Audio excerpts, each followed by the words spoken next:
So apparently, you're not a man until you've had sex. In fact, according to one YouTube guru I was watching, you got to sleep with at least a dozen women before settling down. Oh, and to be happy, you got to be making at least 6 figures, have six-pack abs, and be laying 6 inches of pipe. Now, gents, I made a video the other day talking about the bad advice being dispensed here on YouTube. Apparently, you guys liked it. It did well, getting over 1,000 comments. Lots of great things were said, but there was one comment in particular that grabbed my attention and was the inspiration for today's video. To be specific, the comment talked about how young men are being fed a bunch of lies today, not only by society, but also the red pill community. And gents, I'm not here to on anybody. In fact, in that community, I agree with about 90% of what those guys say. That being said, I do think there are a lot of misconceptions in that community. In fact, some people may consider them straight up lies. Now, I'm a little bit gentler. I like to think that most people are good people, or at least think they are. Instead of being lies, what's being pushed by some of these guys are their narrow points of view. Now, obviously, I'm a style YouTuber, but I'm also a man. I've served in the Marine Corps. I'm approaching 50. I'm doing pretty well financially, but most importantly, I've got 3 young men under my charge,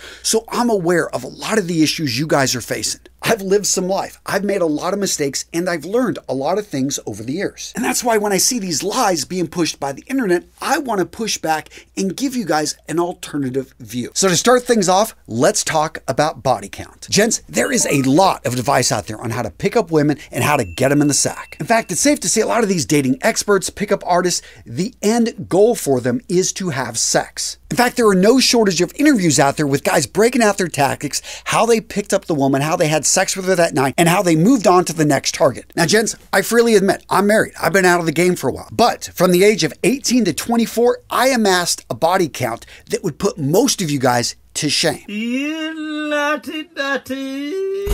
Seriously, I lost count after 50, and that was when I was 21. I remember at the time, and very similar to what a lot of these gurus online are teaching, I viewed sex as the end goal. Wham, bam, thank you, ma'am. I was moving on to the next one as soon as I got what I wanted. In fact, me and my buddies, we made games of this. 3 different women, 3 different states. In 24 hours, I did it. And what's funny is I was beat by another guy that did 4 and 4. Let's talk about the table with notches in college. There were 4 of us and 4 sides of the table. And every time you banged somebody new, you got to put a new notch into the table. Now, I got 3rd place with 20-something notches in a year. One of my buddies had over 50, and he had a girlfriend. So now let's get serious. Looking back at that time period, how did it make me feel? Well, it definitely didn't make me happy, because what I found is that there was this constant hunger, this constant emptiness, this need to fill something, a void, which I couldn't seem to fill with no matter how many women I banged. How many of those women did I form relationships with? None. How many potential pregnancies and diseases did I expose myself to? A lot. I'll be straight up, gents. I stopped my whoring phase, as I'll call it, when I came to the realization one night that I was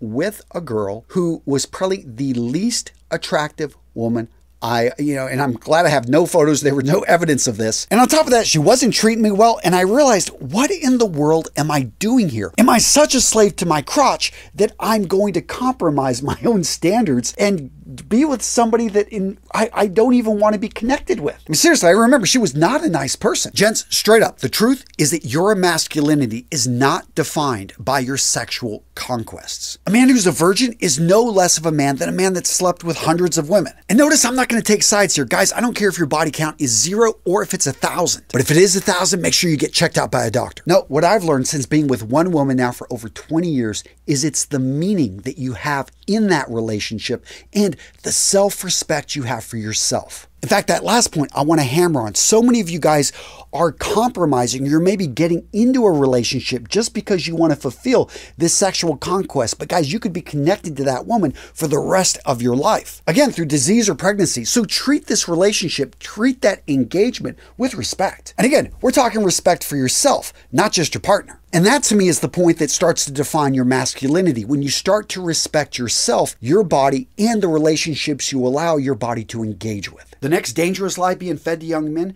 that if you are not a millionaire in your 20s, you are a failure. I know some of you guys in your 30s and 40s watching this saying, man, I am way behind. And you boys in your 50s are like, yeah, whatever, I'm But seriously, gents, I hear from so many young guys that are stressing out because they're in their mid-20s and they haven't created a multi-million-dollar business yet. Or they're 28 and still don't have a positive net worth. And even perhaps worse, some of you guys that are under 20 and you're stressing out because, oh, I've made all these bad decisions in high school and I am way behind where I need to be. Okay, so there's a lot to unpack here. So first up, let's start off with the realities of wealth. Not what some internet guru is trying to push to you, but what the numbers tell us. So first up, only 8% of all millionaires in the United States are under the age of 30. Now that may sound like a lot, but the reality is over 80% of millionaires in the United States are over the age of 50. But let's go back and let's focus in on those younger millionaires. You're gonna find that they congregate in very expensive cities. New York, LA, San Francisco, New Jersey, Seattle, Austin, Texas. In addition, a number of these people are wealthy because of inheritance. So what does all this data tell us about the 22 million millionaires in the United States?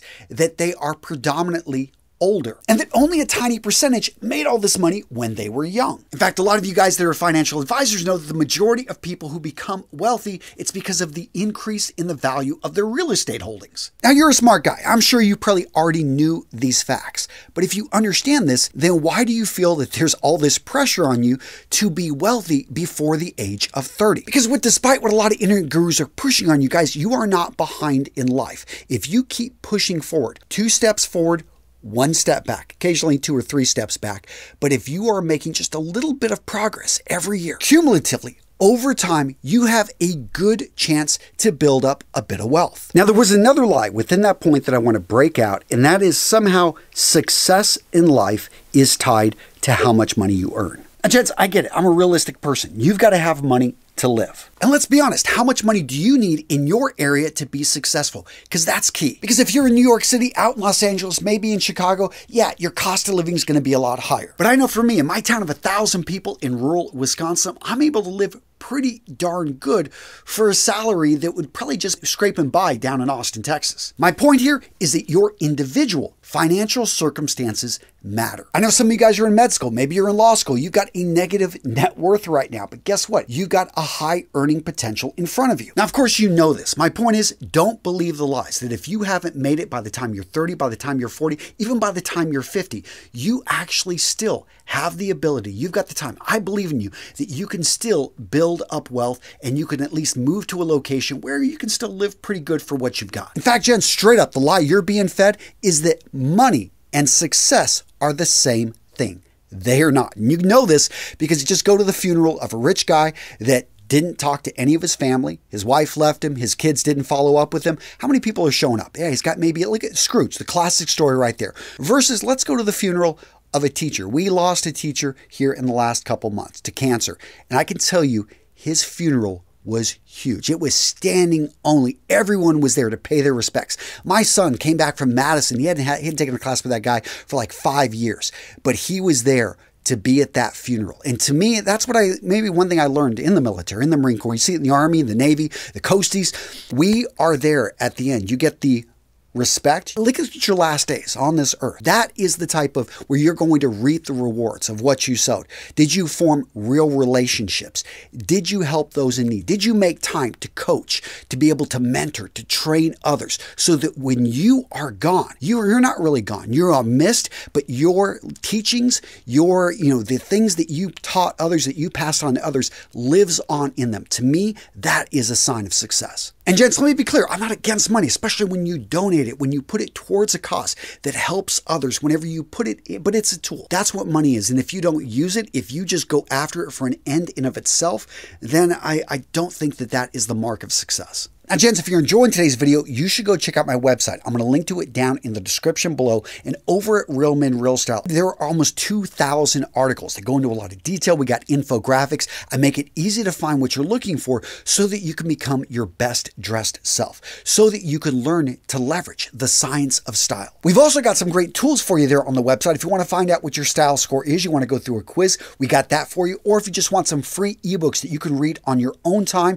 again, to become the best dressed man in the room, check out what we've got over at realmenrealstyle.com. So the next lie being fed to young men is that six-pack abs are going to make you happy. Now with 3 young men, my son and my 2 nephews under my charge, I make sure that they go to the gym multiple times a week. Because let's face it, taking care of your body, taking care of the temple, this is one of the most important things you can do in your life to ensure that you live a good life, that you stay mobile into old age, that you have the ability to do what you want. But beware of the reflection of the narcissist. Are you familiar with that Greek story? So the myth goes like this. There was a youth named Narcissus, incredibly handsome, had six-pack abs. The guy was just beautiful. And the nymphs, they would all fall in love with him whenever he would walk through nature. Well, he just ignored them all. In fact, anyone that would advance or try to talk with him, he would ignore. He was all about himself. Well, apparently Nemesis, the goddess of retribution, saw this and got a bit upset. So she cast a spell. Basically, he fell in love with his own reflection, and he couldn't leave because he looked so good in that mirror of the water that he stayed there until he died, and he turned into what is now known as the Narcissus flower. Now, personally, I love Greek myths. I think these stories are timeless, and I see it again and again. I'm in the gym just the other day, and there's a whole group of high school boys in there, and what are they doing? They're all looking in the mirror, posing, kissing at themselves. Now, of course, this is all in fun, but you do need to be careful about not falling in love with yourself, about understanding that there's more to life than your own happiness. And this takes me to perhaps one of the most dangerous lies being told young men, and that is your own happiness is the end goal. That's what you should be pursuing. Now, on the surface, this sounds right. I mean, who doesn't want to be happy? I mean, why shouldn't a person be all for themselves, be selfish, go after their own self-gratification? I mean, isn't this the American way? Isn't that what Ayn Rand talked about in Atlas Shrugged? No, my thoughts here, happiness should not be the end goal because happiness is a byproduct.